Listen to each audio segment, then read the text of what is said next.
Olá, seja bem-vindo ao Jesus em Pauta, o seu podcast cristão. Hoje é um episódio muito especial, temos um convidado aqui muito especial, que é o Antônio. E eu gostaria então de convidar você a fazer parte disso, de uma conversa que edifique, que traga mais conhecimento à nossa vida. Então eu queria apresentar o nosso convidado de hoje, o Antônio Tossin. Se quiser se apresenta, Antônio. Olá, tudo bem, Yasmin? Tudo. Para mim é uma alegria estar aqui. Ai. Primeiro podcast da minha vida. Oh!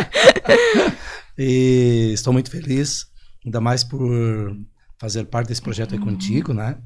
E aqui vamos discorrer sobre alguns assuntos, conversar um pouco. Meu nome é Antônio Tossin Gomes, mas sou mais conhecido por Antônio Tossin. Sou natural de Santa Rosa, no Rio Grande do Sul, lá na divisa, na região do Alto Uruguai, região da produção agrícola, da soja, mas vivi a minha infância em Miraguaí. Então, sou natural de Santa Rosa, morei até os 7 anos em Santa Rosa, dos 7 anos em diante até os 18 em Miraguaí. E depois dos 18 eu saí e fiz um tour aí pelo Rio Grande daí. Tem bastante lugar, aqui é grande. Então vocês já viram que é um convidado, assim, a gente vai ter ideias muito maravilhosas aqui, vai ser uma bênção. Eu gostaria então de convidar você que está em casa já a compartilhar com seus amigos, para você não assistir sozinho, a curtir, a se inscrever no canal, seguir também Jesus em Pautas nas redes sociais, pra gente estar sempre junto com essas conversas. Então, Antônio, eu gostaria de convidar vocês, amigos de casa, a gente fazer uma oração para ser Deus aqui conosco. Então, oremos. Querido Pai, eu te agradeço muito por estar aqui conosco. Pai amado, que o Senhor, então, seja teu Santo Espírito falando por meio de mim, por meio do Antônio, que o Senhor abençoe a nós, aos que estão aqui conosco e também aos que estão lá em casa assistindo. Que caiam bênçãos sobre todos, que o Senhor cure os corações feridos, que o Senhor traga alegria ao lar que está assistindo aqui também. E edifique com conhecimento, que a gente possa te agradar e conhecer mais de ti, tenha conversas profundas sobre você. E que isso seja uma bênção, Pai. Então peço que esteja conosco, que teu Santo Espírito esteja aqui falando por nós, por mim, pelo Antônio, e também tocando o coração da pessoa que está em casa, em nome de Cristo, teu Filho amado. Amém. Amém. Então, gente, vamos lá. O Antônio já falou um pouco da história dele, né? Que agora tu tá morando aonde? Eu moro hoje em Canoas, trabalho ali, né? Só para contar assim rapidamente, eu fui criado na agricultura. Eu queria perguntar exatamente da tua história, pra gente conhecer mais. Eu fui criado na agricultura, trabalhei fazendo trabalhos agrícolas, todos eles na época muito rudimentar, assim, então era uma agricultura mais primária, assim, trabalhávamos com arado de boi, enxada, plantávamos com máquinas de mão, colhíamos tudo na mão, não era automatizado como hoje. Já tinha tratores, mas nós, uma agricultura assim, mais familiar, uma agricultura de pequeno porte, nós éramos tudo mais manual, então um trabalho muito sacrificado, assim, e isso me levou a fazer algumas reflexões enquanto ainda estava na lavoura. Tu ficou até que idade? Fiquei até os 18 anos. Aí aos 18 anos eu saí, eu tinha um irmão que trabalhava na cidade com uma loja de baterias, uma pequena indústria de baterias, e eu fui trabalhar com ele, então. Eu saí um pouquinho antes, mas depois voltei novamente. Trabalhei um tempinho com ele, depois voltei para a lavoura. E daí depois saí para trabalhar para mim. Daí. Meu irmão foi embora, daí eu coloquei uma pequena fábrica de baterias lá em Miraguaí. Daí foi em Miraguaí. Miraguaí existe no mapa, tá? Ela é uma pequena cidade lá, perto de Três Passos, perto de Frederico. É uma pequena cidade, uma cidade de primeira. Uma cidade de primeira. Quando você coloca a segunda marcha, já passou a cidade. Bem pequenininha. Bem pequenininha. Mas é uma cidade muito boa. Meus pais moram lá. Teus pais moram lá? Moram lá. Meu pai tem 93 anos, a minha mãe 88.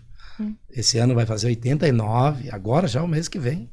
Já. E o meu pai, 94 anos, vai ser uma bênção. Pai, com certeza, já vamos mandar um feliz aniversário. Exatamente, parabéns desde já para o seu Nicanor e a dona Geni, né? Seu Nicanor, dona Geni aí, depois vão assistir, que estão assistindo. Parabéns para eles. Yasmin, então, eu comecei a trabalhar lá, mas não via muito futuro, assim, não tinha indústrias, era tudo, girava em torno da agricultura mesmo ali. Lá tem a área dos índios, os índios caingangues, é lá. lá em Miraguaí, na região ali. E aí eu resolvi ir embora. E lembro que fui me despedir na igreja, quando foi para eu sair, o pessoal chorou bastante. Meus amigos de escola também choramos ali juntos, os colegas e tal. E não queriam que eu viesse embora, mas eu não via assim muito crescimento para mim lá. Sim. E eu queria crescer. Teve que tomar uma decisão daí. Tive que tomar uma decisão. E aí eu saí de Miraguaí e vim morar em Montenegro. Ali eu fui procurar emprego. Tive uma vida muito difícil no início, assim, muito, muito difícil.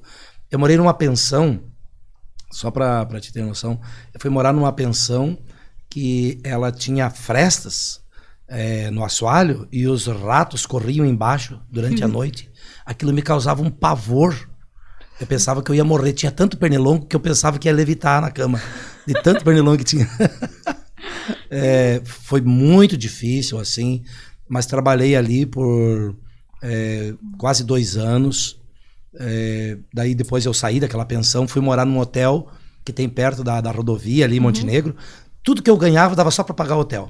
Também hotel não é... Daí eu pensava, o que eu vou fazer? Pensava em voltar para Miraguaí novamente. Mas eu ficava com vergonha, que eu ia voltar para Miraguaí. Pior, quando eu saí de Miraguaí, eu saí com uma motinho. Era tudo que eu tinha, era uma moto. E agora eu ia voltar para Miraguaí, nem a moto já eu tinha mais, porque eu já tinha que vender a moto para pagar as dívidas. Então eu estava ralado mesmo, na verdade. E daí era uma sociedade, meus patrões dividiram a sociedade. Um veio embora para Novo Hamburgo e me convidou para vir junto. E eu vim morar aqui em Novo Hamburgo. Morar na própria empresa. Morava ali numa pecinha na empresa ali. E ali fiquei 3 anos. E ali eu achava que eu ia morrer também. Porque o que eu ganhava não sobrava nada, assim. Aí era uma situação muito difícil. Então, o meu patrão estava me atrasando o salário, já fazia 3 meses que eu não recebia o salário. Eu estava devendo para o restaurante, o senhor dono do restaurante disse que não ia mais me fornecer alimento, comida, porque eu não estava pagando, já estava 3 meses. Aí eu tive um atrito ali com o meu patrão, porque ele não me pagava o salário. Ele havia vendido a minha moto e não me deu o dinheiro, eu nem sabia mexer com banco, nada assim. E ele depositou o dinheiro na conta dele, não me deu o dinheiro, até hoje não vi a cor do dinheiro.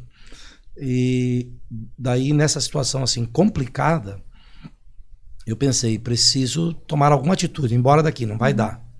Daí eu fui morar em Canoas. E daí em Canoas eu comecei um empreendimento meu mesmo. No ramo? De baterias mesmo, automotivo. Daí eu comecei lá no bairro Matias Velho, lá no fundão do bairro Matias Velho. Era um bairro assim, sempre muito... um pouco perigoso, assim, e tal. Mas eu fui pra lá, comecei devagarinho, devagarinho. Eu tinha um amigo que morava lá. Meu amigo, numa empresa, que a empresa faliu ali, e ele ficou morando no prédio da empresa. Aí eu falei com ele, era o Paulo. E aí o Paulo me cedeu para trabalhar na garagem da empresa. Ele falou com os patrões dele. E eles me cederam de graça para eu começar trabalhando na garagem da empresa.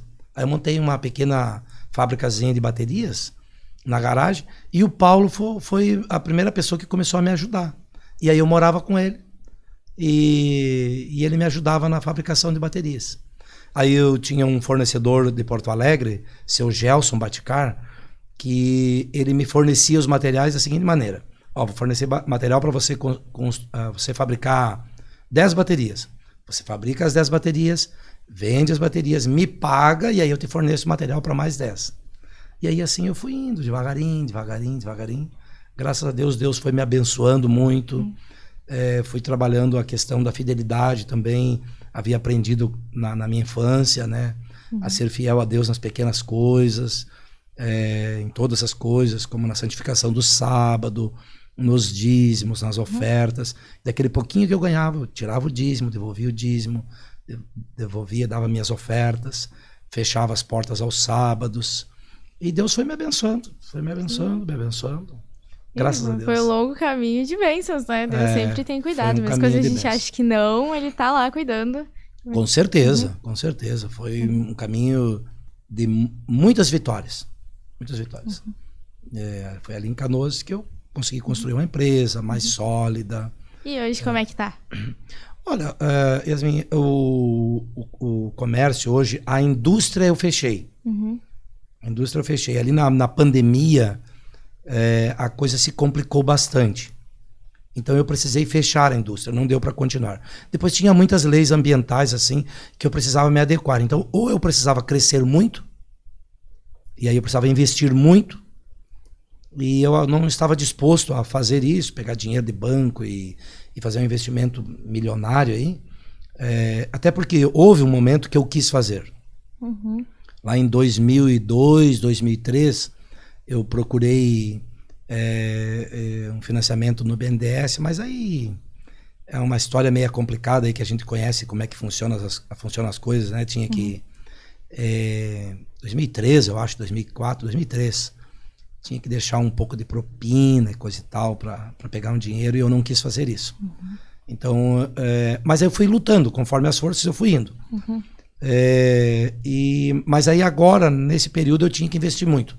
Daí eu não quis, resolvi fechar a indústria. Fechei a indústria. E aí eu continuo só com loja. Graças a Deus, tudo bem, tá dando para viver. Não dá para ficar rico, mas dá para sobreviver tranquilo. E como é que foi, então? Tu veio já de família adventista? Eu sou filho de família adventista. Aliás, a minha mãe, quando se casou com o meu pai era batista e a minha mãe é adventista. E o meu pai, ele prometeu para minha mãe que quando eles casassem, ele se tornaria adventista. Porém, não foi bem assim. Ficou na promessa no começo. Ficou na promessa. E aí a minha mãe teve algumas decepções ali, ele não quis, começou a trabalhar sábado, e a minha mãe começou a sofrer muito com aquilo. E ela também veio de família adventista? O pai dela era líder, o meu avô Antônio Tossin. Também. Era líder na igreja católica. Meu avô que rezava a missa quando o padre não vinha. Só que o meu avô, ele começou a estudar a Bíblia dentro da igreja católica. Como ele rezava a missa, ele começou a se confrontar com algumas verdades bíblicas. Entre elas o estado do homem na morte, a questão do sábado. A igreja católica observa o dia de domingo, né? A igreja católica acredita que o homem, quando morre, não morre. Há uma transição aí e tal. E ele começou a se deparar com essas verdades assim, que contradiziam o que ele pregava, estudando a Bíblia. Sozinho? Sozinho, Nossa. na igreja católica, porque ele não tinha Bíblia em casa. Então, quando ele ia mais cedo para a igreja para ler ali, preparar a missa, que ele ia rezar naquele dia, ele começou a estudar a Bíblia. E ele começou a se deparar com esses textos assim, intrigantes. A questão da alimentação, o nosso corpo como templo do Espírito Santo. E ele começou a se deparar com esses textos e questionou o padre. E o padre disse para ele assim: seu Tossin, o senhor pare de ler esse livro. E aí meu avô ficou meio surpreso. Como assim, padre? Nós não somos cristãos, nós não pregamos a Bíblia? Sim, mas a missa está aqui. O senhor usa esse panfleto aqui para rezar a missa. Pronto. Aí o meu avô não se conformou muito, continuou lendo a Bíblia. E aí o meu avô foi mais a fundo e se deparou com mais algumas verdades da Bíblia e questionou o padre, novamente. Padre, nós estamos mentindo para as pessoas, não está correto? E aí o padre embraveceu com ele, tirou a Bíblia, escondeu a Bíblia, chaveou a Bíblia. E meu avô ficou muito decepcionado com aquilo. Meu avô tinha 1 ou 2 vacas de leite, vendeu uma das vacas e comprou, veja bem, uma Bíblia, o valor de uma Bíblia. Com o dinheiro da vaca, ele praticamente pagou a Bíblia. Para te ver o valor da Bíblia. Hoje, uma vaca de leite custa... Isso em que ano, mais ou menos? Não tenho noção, mas deve ter sido lá em 1900 e alguma coisinha. Não era. Hoje é muito mais fácil, né, publicar. Não, hoje, naquela época, hoje uma vaca de leite custa R$5.000. E ele gastou quase todo o dinheiro da vaca lá para comprar uma Bíblia na época, não sei o valor. Aí ele comprou a Bíblia e começou a estudar em casa. E aí ele começou a estudar a Bíblia, continuava rezando a missa. Todos os domingos, quando o padre não vinha, ou sábado, quando tinha a missa, ele continuava rezando a missa. E aí ele se incomodou com as verdades que começaram a gritar dentro dele. Então ele confrontou o padre novamente. Padre, nós precisamos falar a verdade. Por exemplo, a Bíblia diz em Gênesis, lá na criação, que Deus criou o sábado como um dia santo. Após o ato criador, a Bíblia mostra que Deus criou um dia a mais. E desse dia a mais ele fez 3 coisas: abençoou, santificou e descansou. Deus não se cansa, mas descansou para nos dar o exemplo. E depois, nos 10 mandamentos, depois que o povo judeu sai do Egito, agora Deus dá os mandamentos novamente para eles. E dentre os 10 mandamentos está o sábado. Só que lá no catecismo católico está o domingo, como guardar domingos e festas. Só que hoje a história nos mostra que o domingo foi um dia vindo ali do paganismo, e que Constantino, no ano 321, me parece, decretou o domingo como um dia santo. Mas, na verdade, na Bíblia, o dia santo é o sábado. Então, o meu avô, estudando essa questão mais a fundo, questionou o padre mais uma vez com mais veemência. E o padre, o que fez? Pegou uns soldados lá da polícia e foi lá e deu uns empurrões no meu avô e tomou a Bíblia do meu avô, que era dele, na casa dele. E aquilo causou para ele um pavor. Então aí o meu avô não passou mais a frequentar a igreja católica, começou a estudar a Bíblia, e daí ele passou, com o tempo, se tornou adventista. Então o meu avô do lado da minha mãe, a minha mãe nasceu já num lar adventista. Na família do meu pai, não. Ninguém era adventista. E depois, então minha mãe começou, depois de casada, ela começou a orar, pedir para Deus, que ela não queria ter uma família desunida, que não era o propósito de Deus. E o meu pai foi muito lentamente estudando a Bíblia. E um dia ele se deparou com um texto de Atos 17:11, me parece que é esse. Atos 11:17 ou 17:11, que diz assim, ó: ora, esses de Bereia eram mais nobres que os de Tessalônica. Por quê? Porque examinavam as escrituras todos os dias para conferir se aquilo que era pregado na igreja era mesmo de fato assim. E o meu pai, aquele texto surpreendeu ele. Disse assim: olha, mas quem estuda a Bíblia todos os dias? A minha igreja, a minha família, não estuda a Bíblia todos os dias. Ela estuda a Bíblia no domingo, quando vai na igreja. Mas a minha esposa, o meu sogro, estudam a Bíblia todos os dias. O meu pai não fazia objeção para minha mãe ir à igreja, mas ele não ia. E a minha mãe não queria criar queria criar os filhos numa família dividida. Então minha mãe continuava orando. Quando o pai estudou aquele texto, já orientado pelo Espírito Santo, aquilo mexeu com a mente dele.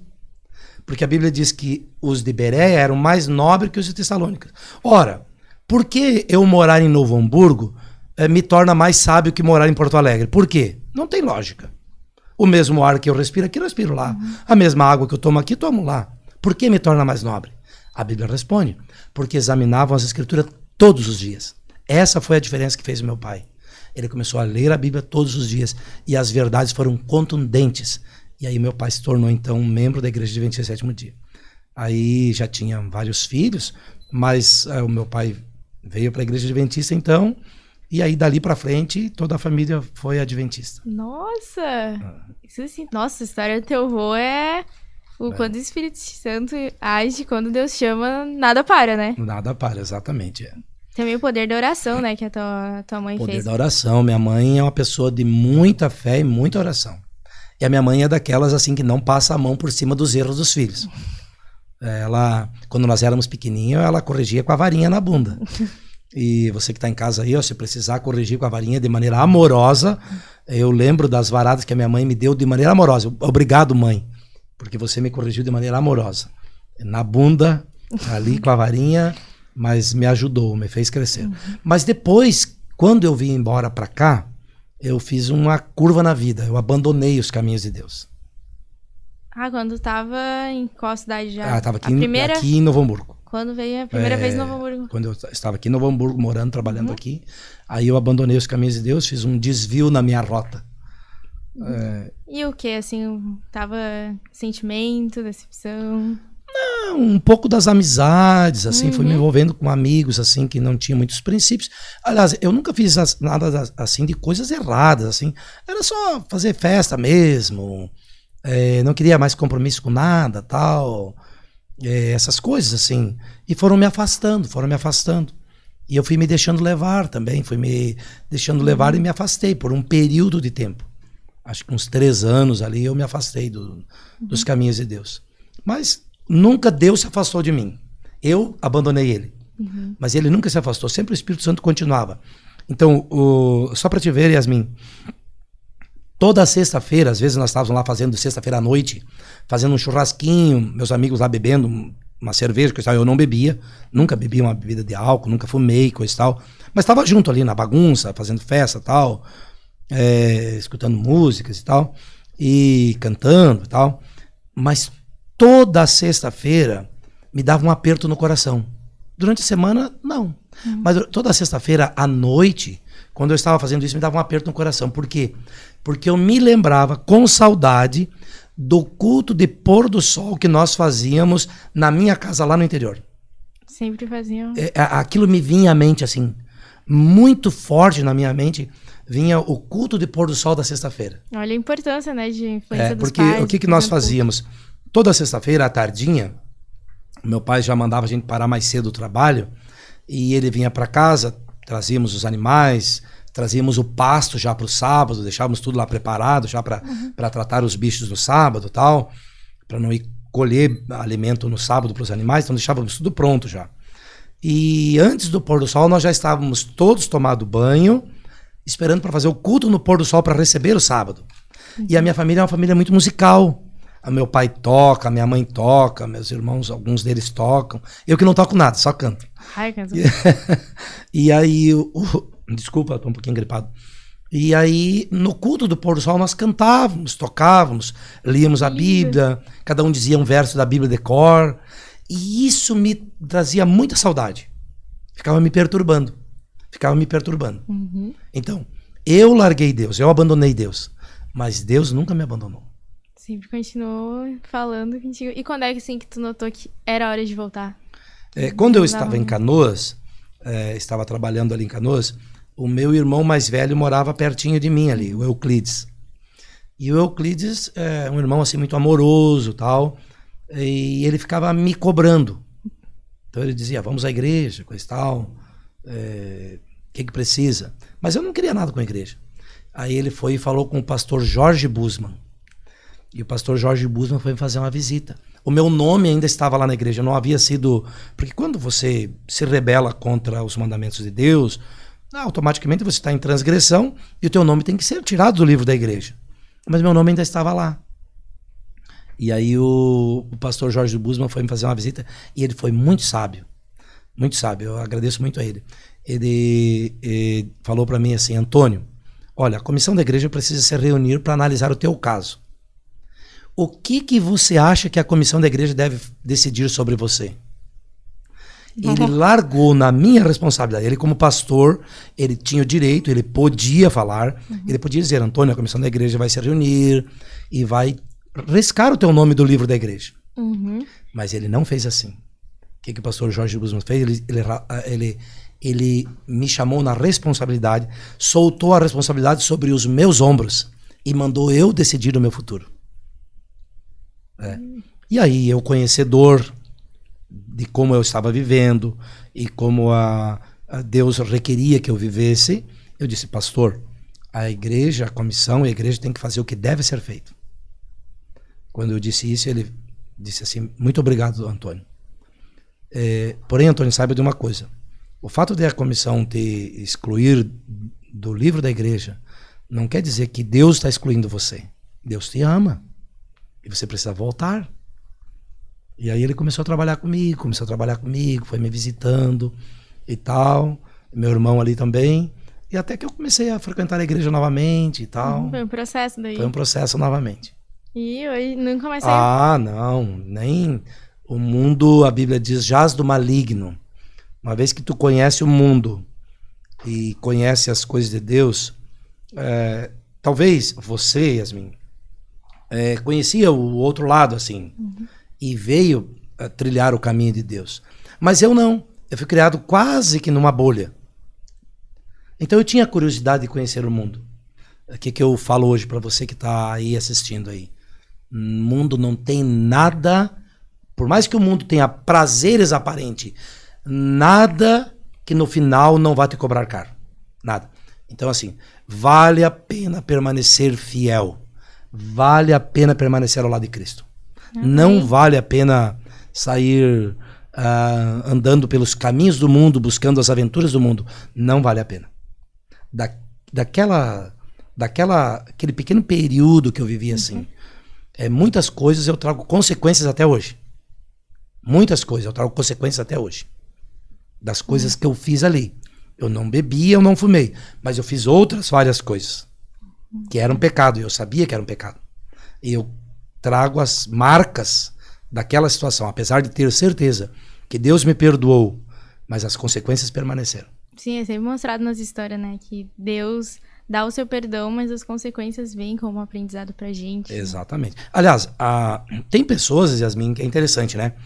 Tem pessoas que elas dizem, a Bíblia não pode ser um livro de Deus porque conta a história de pessoas adúlteras e pessoas que traíram. Exatamente foi esse o propósito de Deus ao deixar essas histórias relatadas. Para mostrar as consequências do pecado. O pecado é danoso. O pecado é destrutivo. O pecado não faz mal para ninguém, não faz bem para ninguém. O pecado faz mal para o ser humano. Então essas histórias estão relatadas ali, tipo a história de Davi, a história de Absalão, a história de Saul, outras várias histórias estão relatadas ali de acertos e de erros, para que nós possamos tirar lições e não cometer os mesmos erros. História de Sansão. Eu tô lendo agora, eu leio um capítulo por dia, né? E eu terminei agora Juízes. E é um livro exatamente pra gente ver o que não fazer em muitos momentos, né? Reflexão, e mostra ali o tamanho que o pecado chega. E é realmente ali, principalmente da questão da mulher, que foi repartida em 2 tribos, né? Exato. E daí a gente vê ali que Deus mostra pra gente o que o pecado faz, né? Exatamente pra gente ter a noção. E a Bíblia é inteiramente perfeita, né? Tem lições. A Bíblia não esconde as falhas do ser humano. Se ela escondesse, nós poderíamos até não acreditar nela. Ellen White diz, né? Que um dos fatos que mostra a veracidade da Bíblia é que não cria heróis perfeitos. Exatamente. E que mostra as fraquezas. Que com certeza se fosse Que frase linda. Podia repetir? Não cria heróis perfeitos. E cria ali, traz e mostra como são. E são as coisas que a gente vê que realmente... Porque Ellen White fala, né? Que se a Bíblia fosse falsa, não fosse realmente verídica, não fosse escrita inspirada por Deus, com certeza as pessoas seriam demonstradas de forma muito mais... Ainda mais os patriarcas, o rei de Israel... Seria de uma forma muito mais linda, encobertos erros. Olha a história de Abraão, por exemplo, né? Que história linda, né? Abraão fracassou na fé várias vezes, mas é chamado pai da fé. Porque se arrependeu, pediu perdão e seguiu. Então, o fato de, às vezes, nós cairmos, não significa que nós perdemos a batalha, a guerra. Nós perdemos uma batalha. Mas Deus nos levanta.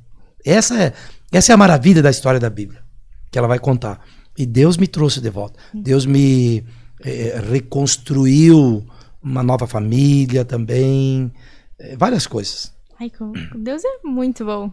Deus muito bom. E hoje, então, Antônio, tu é ancião da igreja, né? Sou ancião na igreja de Iguatemi. Queria que você contasse, então, um pouco mais sobre esse cargo, talvez para alguém que não conhece a igreja adventista, e para quem já é da igreja, para conhecer um pouquinho mais sobre esse cargo, sobre como é a tua experiência. Olha, ancião, a palavra já diz, né? Um senhor velhinho, né? Não, mas a igreja tem anciãos jovens, assim como eu. Ancião é um líder escolhido pela igreja para ajudar o pastor nas demandas da igreja. A igreja tem muitas coisas assim para ser administrada. E ancião é um dos líderes. A igreja tem vários departamentos.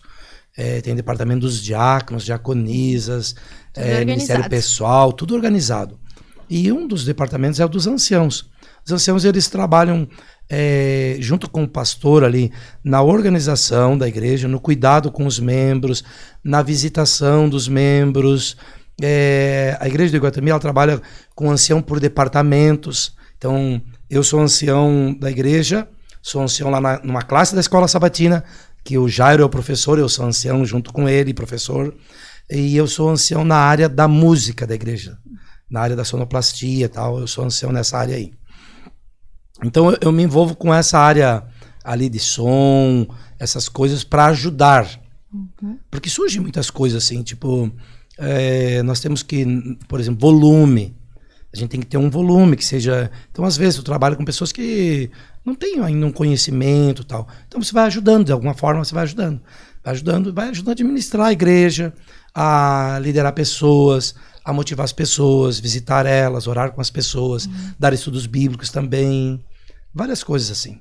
Sim, sempre servindo a Deus na igreja. Sempre servindo a Deus. É uma bênção. A gente tá sempre sempre fazendo alguma coisa, né? Sempre fazendo alguma coisa. Sempre que eu olho, então Antônio em algum lugar lá em cima no som, cantando.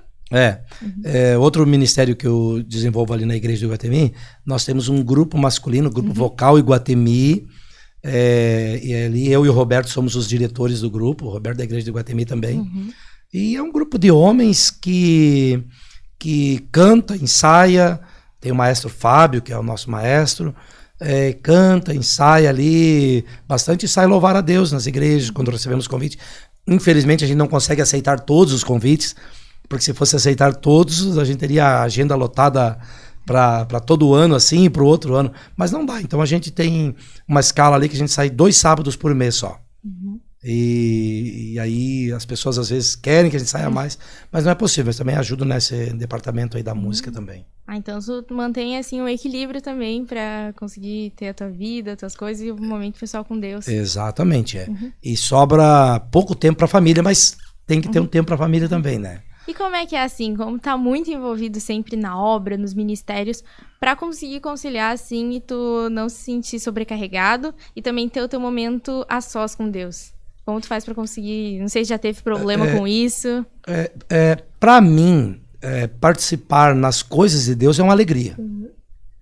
Porque veja, Deus comissionou os discípulos dele a ir pregar a todo mundo. Quer dizer, eu não chego nem nos pés dos discípulos, o que eles viveram, o que eles passaram. Eles abandonaram famílias, eles saíram pelo mundo. Olha o apóstolo Paulo, que fez, passou naufrágio, foi açoitado. João, na velhice, no final da vida, exilado na ilha de Patmos. Pedro, até o último minuto da vida ali, batalhando com a igreja. E todos os outros. O que eles fizeram, eu não estou fazendo nem nada perto deles. Então, para mim, trabalhar, me envolver nas coisas de Deus é um privilégio. É uma alegria. Eu não vejo isso como um fardo, eu vejo como um privilégio. Poder compartilhar do amor de Jesus, poder falar do amor de Jesus para as pessoas. É um privilégio que eu vejo. Eu tenho isso assim. Poder cantar, poder ajudar na igreja é um privilégio. É claro que eu não posso tomar todo o tempo nisso, né? Porque eu preciso trabalhar, eu tenho a minha família, eu tenho meus compromissos, eu preciso prover as necessidades da minha família, como alimentação, água, luz, plano de saúde, essas coisas eu preciso prover, então eu preciso de trabalhar. Mas eu também tenho que tirar o meu momento a sós com Deus. E isso eu faço todos os dias pela manhã. Todos os dias eu tenho um momento de estudo da Bíblia e da lição da escola sabatina. E tem sido uma vez. Eu reconheço que é pouco tempo que eu tenho feito. Mas eu tenho dedicado um tempo para ter comunhão com Deus, todos os dias. É muito importante, né? Já um hábito que veio da tua família já, como mostra ali o avô. E é esse estudo que a gente tem que ter esse alimento, né? O alimento espiritual. Que vai firmando os passos. Acho que é Isaías, não lembro, Jeremias diz assim, achadas as tuas palavras, logo as comi, e elas foram um gozo e alegria para o meu coração.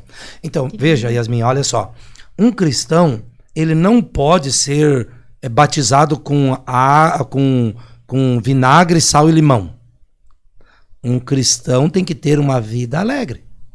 Há uma música que diz assim, ó, sempre alegre é o viver do bom cristão. Então, o cristão tem momentos de tristeza? Tem.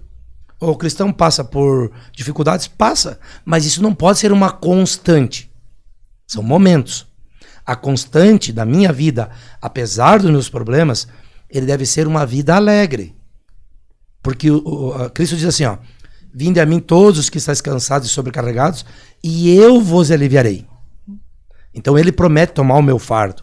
Ele promete carregar o meu fardo comigo. Quando eu vou a Cristo, eu tenho um apoio. Eu tenho alguém que me segura. Eu tenho alguém que me leva junto. Todos os dias pela manhã eu oro e peço, Senhor, envia o teu anjo para estar comigo. E eu tenho certeza que o anjo do Senhor está acampado ao meu redor. Todos os dias. Que lindo. Deus está sempre conosco, né? Nos momentos difíceis, assim, a gente às vezes se limita com o que a gente pode ver, né?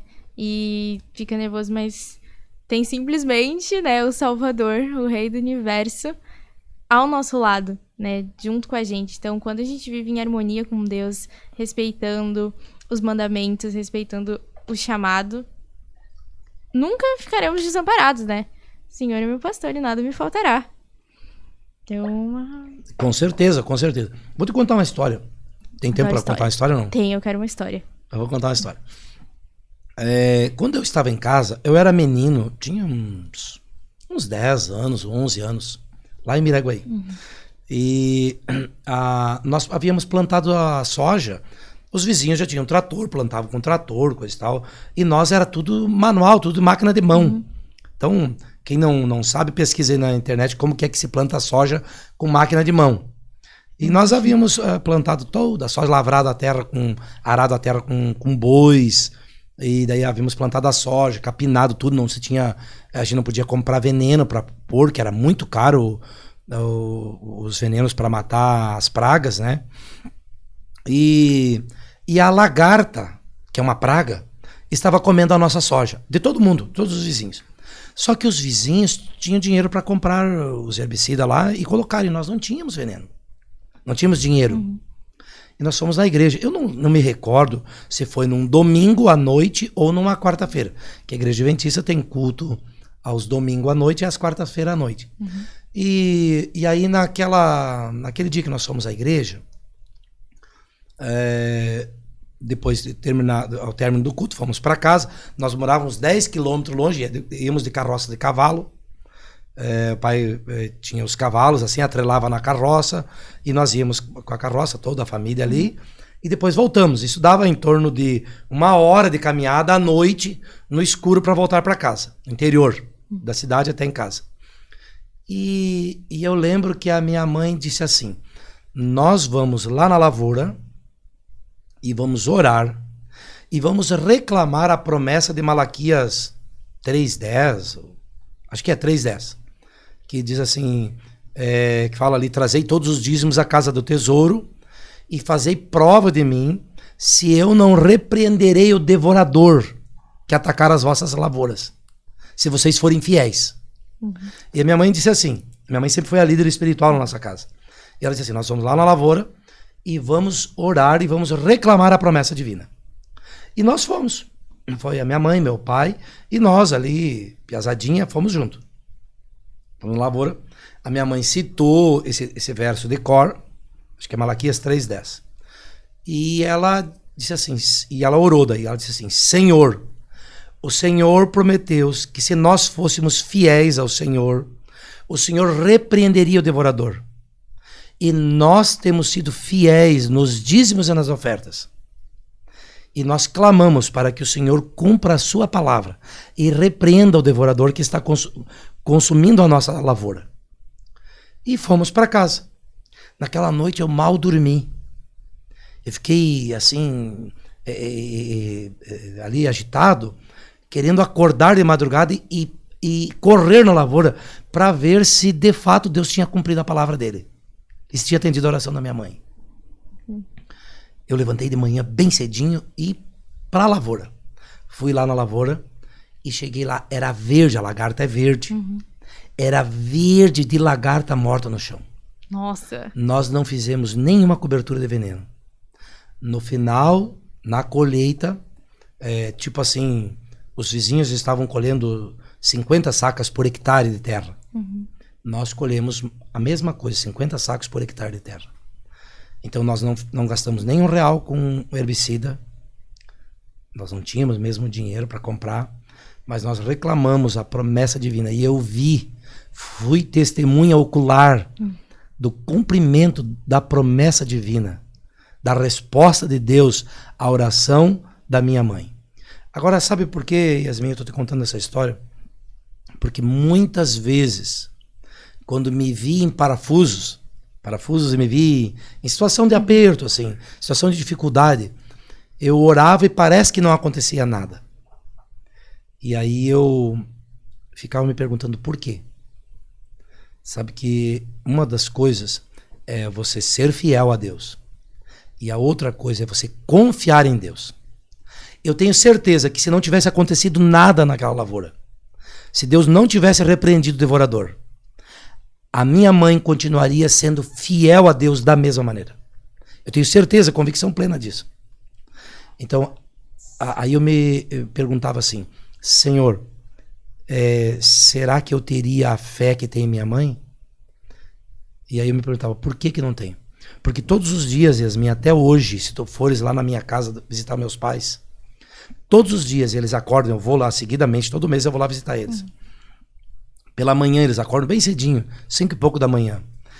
1 hora, no mínimo, eles têm de comunhão e de culto com Deus todos os dias. Todos os dias. Desde a minha infância. Todos os dias, até hoje. Eles estão velhinhos, perto de 1 século de vida. Poderiam dizer assim, a minha salvação provavelmente esteja garantida. Não. Todos os dias eles se mantêm em íntima comunhão com Deus. No mínimo 1 hora. Eles estudam a Bíblia, estudam a lição da escola sabatina, leem a meditação, outras coisas mais. Todos os dias eles têm comunhão diária com Deus. Então, talvez isso precise acontecer com mais ênfase na minha vida. Para que eu mantenha a fé de maneira constante. Nunca venha vacilar na minha fé. Nossa, na minha também, ó. Agora eu fiquei tocada. A gente tem que ter mais tempo com Deus, né? E eu acho muito legal quando a gente lembra também das promessas e tudo que Ele já cumpriu na nossa vida. Como a gente vai lembrando de tudo que Ele já fez e conhecendo. Quando a gente confia, né, em quem está conosco, vem a confiança, né? A gente confia, a gente conhece. Quando a gente conhece, a gente confia. Exatamente. E eu queria saber, né, já que tu já veio de um lar e teve... Ali tu voltou depois, né? Saiu e voltou pra Adventista. Quando, assim, tu... Teve algum momento assim que tu sentiu um chamado especial que tu falou... Quando que tu sentiu que tu conheceu a Deus? Foi desde a infância? Teve um momento especial? Não, desde a minha infância, assim, eu tive essa questão de comunhão e depois eu abandonei, assim. Mas quando eu voltei novamente, eu voltei por convicção do chamado divino. Eu percebia, apesar de que eu não queria, existiam 2 forças lutando dentro de mim, assim. Muito, muito grande, assim. Eu li o livro, Yasmin, não sei se tu já leu, o livro do pastor Alejandro Bulhão, Conhecer Jesus é Tudo. Leia, eu indico para você que está aí. Leia o livro do pastor Alejandro Bulhão, Conhecer Jesus é Tudo. Ali eu pude compreender a luta que tinha dentro de mim. Grande. Então ele conta ali a história de 2 lobos, 2 cachorros, que tem lutando dentro de nós. Que é a natureza pecaminosa e a natureza espiritual. Eu percebia nitidamente essa luta dentro de mim. Luta assim, Satanás brigando para que eu não voltasse, me mostrando os prazeres da vida, as coisas boas da vida, me mostrando só coisas boas, nada de tragédias, me mostrando coisas boas. E eu sentia claramente o toque do Espírito Santo assim, me chamando. Chegou um momento que eu não conseguia resistir. E eu tive que me render. Talvez, se eu não tivesse voltado, Deus não me abandonaria. Mas eu acredito que eu daria um passo para o fechamento, ou para o endurecimento do meu coração para Deus. Que nós chamamos de fechamento da porta da graça. Ela vai se fechando conforme as nossas decisões negativas para o apelo divino. A gente vai ficando muito longe para ouvir, né? Vai ficando muito longe para ouvir, exatamente. Deus vai chamando, mas eu já não estou mais vindo. Veja, eu tive um resfriado e eu estou com esse ouvido aqui, até fui no médico hoje, eu estou com esse ouvido aqui bastante surdo assim. Talvez eu esteja falando um pouco alto, não, porque eu estou surdo desse ouvido, bastante surdo. Da mesma forma, nós vamos silenciando a voz do Espírito Santo. Então eu tinha esse conflito assim, e eu percebi essas 2 naturezas brigando dentro de mim. Claramente. Claramente eu percebi assim. E quando eu li esse livro do pastor Bulhão, eu compreendi melhor a briga que existia dentro de mim. Mas graças a Deus, ali o pastor Jorge Busman, o meu irmão, as orações da minha mãe, porque eu sabia, Yasmin, uma coisa eu tinha sempre certeza, que a minha mãe estava orando por mim. Apesar de quando eu estava longe assim de Cristo, eu fazia questão que a minha mãe não orasse por mim. Vou te contar outra história. Esse meu irmão que me ensinou a trabalhar com bateria, quando eu estava trabalhando com ele estava fazendo essa curva na vida, assim. Estava longe dos caminhos de Deus. Estava vivendo os prazeres do mundo aí. E eu lembro que eu ia em casa, e depois eu fui trabalhar com ele um tempinho, voltei para casa, e eu lembro que a minha mãe orava todos os dias por ele. Só que a oração da minha mãe, ela era uma oração interessante. Porque a minha mãe não orava assim, Senhor, salva o meu filho. Ela orava, Senhor, salva o meu filho. Nem que se para isso for preciso, para o Senhor salvar o meu filho, nem que o Senhor tenha que tirar tudo que ele tem. Essa era a oração da minha mãe. Senhor, salva o meu filho. Nem que se para salvá-lo, o Senhor tenha que tirar tudo que ele tem. Ele era apesar de ser um microempresário, mas era o único empresário que nós tínhamos na família. E era o melhor de vida da família. E olha, eu vou contar para ti assim, ó. Deus tirou tudo que ele tinha realmente. Tirou tudo que ele tinha. E ele passou poucas e boas. Muitos apertos ele passou na vida. Mas Deus trouxe ele. Deus, a oração da minha mãe. Foi atendida. E hoje ele mora em Salvador do Sul. Tem uma igreja ali, adventista, que ele ajudou a iniciar a igreja. Não tinha igreja quando ele foi para lá. Ele é um dos fundadores, ou o cofundador da igreja. E tem sido uma benção, meu irmão, o Eloir. Mas Deus precisou tirar as coisas dele realmente, para atender a oração da minha mãe. E eu sabia que minha mãe estava orando por mim. Então eu ficava meio assim, meio que... Não queria que minha mãe estivesse orando por mim, mas eu sabia que ela estava orando por mim. Então aquilo fazia com que o Espírito Santo trabalhasse na minha mente. E por que você não queria? Porque naquele momento, na juventude, eu queria curtir os prazeres que o capeta estava me oferecendo. Mas eu não sabia que era um laço. Depois eu teria consequências, como eu te disse, que eu trago elas até hoje, algumas delas. E aí eu não via o futuro e o mal e as armadilhas do capeta. Eu não via naquele momento. Eu só via as glórias daquele momento ali. Mas graças a Deus, Deus ouviu as orações da minha mãe, dos meus irmãos, do pastor, de outras pessoas, e me trouxe de volta. Os caminhos se encaixaram no final, né? Quando a gente tá longe, ele sempre chama, né? Chama. E oração de mãe tem um grandioso valor. Sim, Deus ouve a oração das mães. Mas aquilo que eu te falei, ela orava para Deus salvar o meu irmão. Mas ela não orava assim, Senhor, mantém o meu irmão com a vida boa. Porque às vezes, como mãe, né, você pode correr o risco. Há uma outra coisa. Sabe o que ela fez? Ela foi lá na igreja e disse assim lá pro pastor e pros líderes, ela foi lá e disse assim, olha, o meu filho tem feito coisas que desagradam a Deus e mancham o nome da instituição, da igreja. Ele não é digno de ter o nome dele no livro da igreja. E pediu para eles riscarem o nome dele do livro da igreja. Então, a minha mãe era uma pessoa que ela não acobertava e não acoberta o erro de ninguém. De ninguém. Com ela, preto é preto, branco é branco. Certo é certo, errado é errado. Pronto. Não tem meias palavras com ela. Ela não é muito... Ela não é conivente, não é nada conivente com o errado. Se tiver errado, ela vai te chamar e vai te repreender. Transparência. E nós, como cristãos, deveríamos também ser assim, né? Não deveríamos ficar flertando com o erro, com as coisas erradas, né? Precisa a gente ir crescendo cada dia na graça de Cristo, né? E vendo as coisas certas e fazendo as coisas certas. Sim, sempre é um grandioso exemplo. Tu, toda a família, linhagem. Tocinho veio aqui, grandiosos ensinamentos, né? Tocinho veio da mãe ou do pai? Tocinho é da minha mãe. Mas como todo mundo, acho que, sei lá, achou mais fácil Tocinho, me chamam de Tocinho. O meu nome é Antônio Tocinho Gomes, Gomes é do pai. Mas aí todo mundo, Tocinho, ficou Tocinho. Tocinho, é. Tem gente que só chama de Tocinho, né? A maioria me chama de Tocinho, só Tocinho. Aí tem uma piadinha que eu gosto de contar assim, pra você gravar aí a tua esposa vai te chamar, ou teu pai, a tua mãe vai te chamar, oi, teu pai vai te chamar, oi Yasmin, tá aí? Tô sim. Já gravou. Não esquece mais, né? Tô sim, já gravou. Nunca tinha reparado essa parte.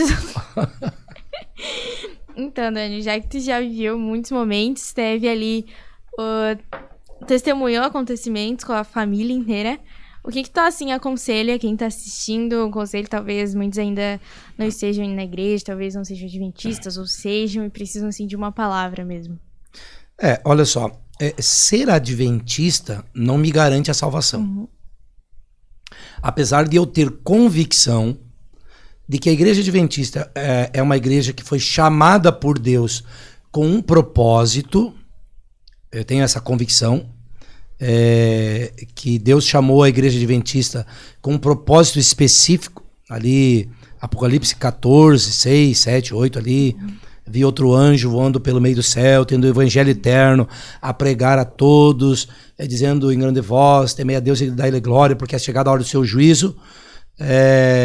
E depois vai dizer, aqui estão, acho que Apocalipse 12 ou 14 mesmo, vai dizer, aqui estão os que guardam os mandamentos de Deus. É 14, 12 ou 12, acho que é 14, 12. Vai dizer assim, aqui estão os que guardam os mandamentos de Deus e têm o testemunho de Jesus, falando dos salvos. Então, eu tenho convicção que a igreja adventista foi um movimento chamado por Deus com uma mensagem específica para o tempo do fim. Para o tempo do fim. A igreja adventista surgiu ali depois de 1844. Ela surgiu com uma missão específica. Pregar o evangelho do reino. Qual é o evangelho do reino? O evangelho do reino é que há graça, há perdão para mim, pecador. Veja, eu estava perdido. E o evangelho do reino me diz que há perdão, há graça para mim, apesar de mim. Apesar dos meus pecados, há perdão para mim. Então, como adventista do sétimo dia, eu me sinto chamado para pregar a mensagem do advento. A mensagem de que Cristo logo virá. E eu preciso me preparar e ajudar a preparar outras pessoas. Essa é a minha missão como adventista do sétimo dia. Como adventista do sétimo dia, eu preciso pregar que a lei de Deus deve ser observada. A lei de Deus dos 10 mandamentos, ela deve ser guardada. Não para eu ser salvo, mas porque eu fui salvo. Um salvo não vive em transgressão da lei de Deus. Um salvo não vive pecando. Um salvo peca por acidente. Um salvo, quando ele peca, eu peco todos os dias, mas é por acidente. Não é por rotina de pecado. Então, se os 10 mandamentos dizem que matar é pecado, eu não vou viver planejando matar alguém. Uhum. Uma vez, no meu passado, eu planejei assassinar alguém. Eu sofri um assalto, um arrombamento na minha empresa. Esse arrombamento foi muito violento, eles levaram muita mercadoria. Eu quase fali. E os marginais que arrombaram, eles moravam próximos da minha empresa. E eu passava por eles e eu comecei a me planejar para matá-los. Eu comprei uma arma e eu me planejei para isso. Só que Deus usou... a Rádio Novo Tempo era aqui em Novo Hamburgo ainda. Uhum. E eu ia para a empresa escutando a Rádio Novo Tempo. E eu estava indo a caminho da empresa e naquela manhã, bem cedinho, 7 e pouco da manhã, o Carlos Tim fazia ele tinha a frase do dia. O Carlos Tim era locutor da Rádio Novo Tempo. E o Carlos Tim disse a frase do dia naquele dia. Ele disse assim, alimentar maus pensamentos é como chocar ovos de serpente. Essa frase me impactou tanto que eu ia planejando matar aqueles cidadãos. Então eu já tinha arma, já tinha tudo planejado. E naquele dia eu ouvi essa frase. Quando eu ouvi essa frase, ela me impactou de uma forma tal que eu pensei assim, bom, dos meus pensamentos, a ação vai ser descascar ovos de serpente. E filhos de serpente são serpentinhas.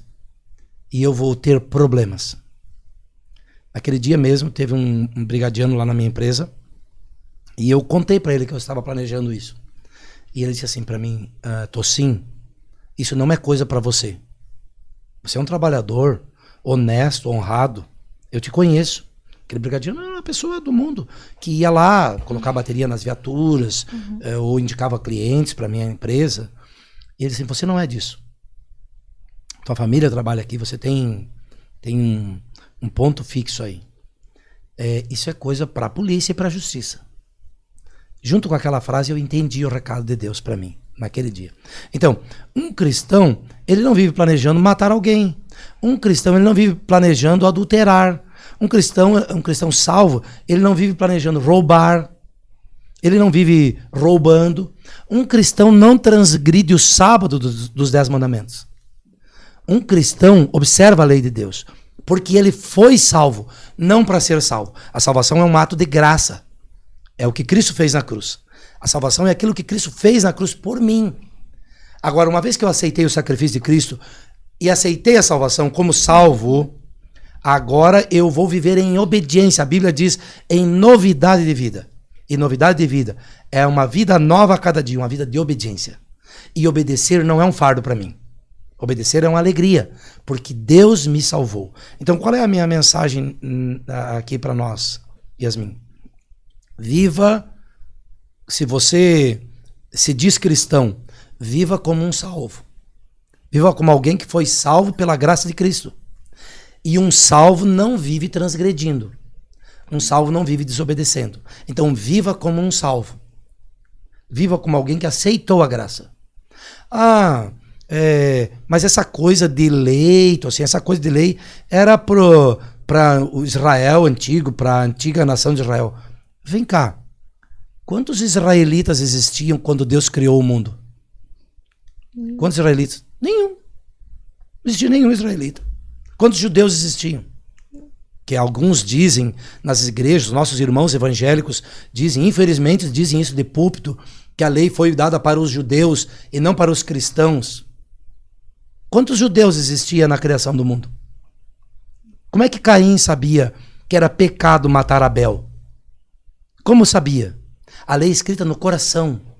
Deus havia escrito a lei no coração. Veja que na nova aliança de Deus, Deus quer escrever a lei no teu coração. Novamente. É a nova aliança. É a aliança aquela que ele fez com Adão e Eva. Lá no jardim. É a aliança que ele quer reescrever. Agora com o sangue dele. No meu coração. Que eu possa aceitar esse desafio de viver como salvo. Viver pela graça de Cristo. Uma vida de obediência. Amém. Eu amei. Então já estamos aí nos minutos finais e foi uma bênção te receber aqui. Garanto que não só para mim, para todos os irmãos que estão em casa assistindo. Que é muito bom, assim, receber instruções, sabedorias, essas histórias tão maravilhosas que fortificam nossa fé e nos ensinam grandiosas lições. Aí, agradeço, então, por todo o esforço que tu faz aqui, realmente para o trabalho de Deus lá na igreja, né? Eu também sou do Iguatemi. E tem plantado, assim, todo o trabalho, tem plantado grandiosas sementes no evangelho, no coração de cada pessoa, também no meu. Né? A gente realmente vê que passa, né? Tudo além de nós. Tudo que a gente faz. Yasmin, que a gente possa, na verdade, assim, aquilo que a gente vive na igreja, que a gente possa transferir para o nosso lar, para nossa família. Um abraço para minha esposa, para minhas filhas, para minha família, né? Que a gente possa transferir também para eles de verdade, que eles possam ver em nós. Porque em casa é que a gente realmente demonstra quem a gente é, né? É a esposa, é a família, que conhece você, quem realmente você é, né? Então, que a gente possa, né, realmente viver em casa, ou na sociedade, ou nos negócios, no trabalho, aquilo que Deus nos dá, que é a salvação, de maneira real, de maneira prática, né?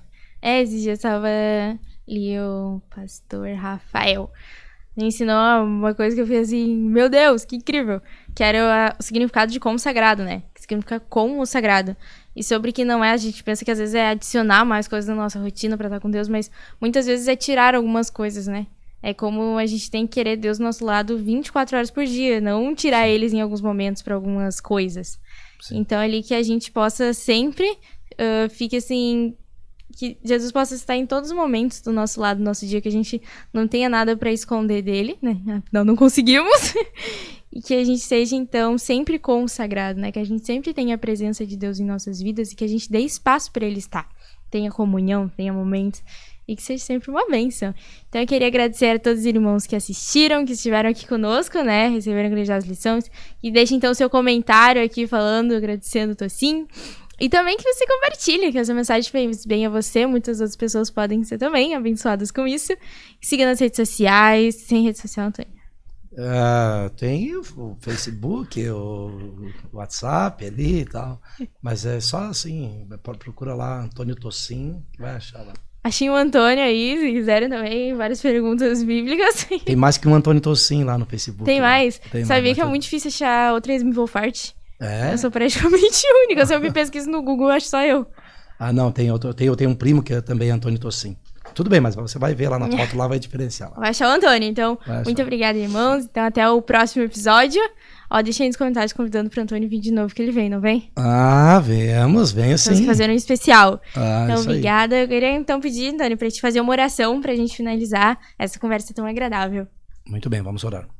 Pai querido, maravilhoso Deus, que alegria, Senhor, podermos falar sobre o Teu grande amor por cada um de nós. Que aquilo que conversamos, de alguma maneira, possa nos servir de lições para que possamos ajudar a edificar outros e possamos viver também conforme o Evangelho da Graça.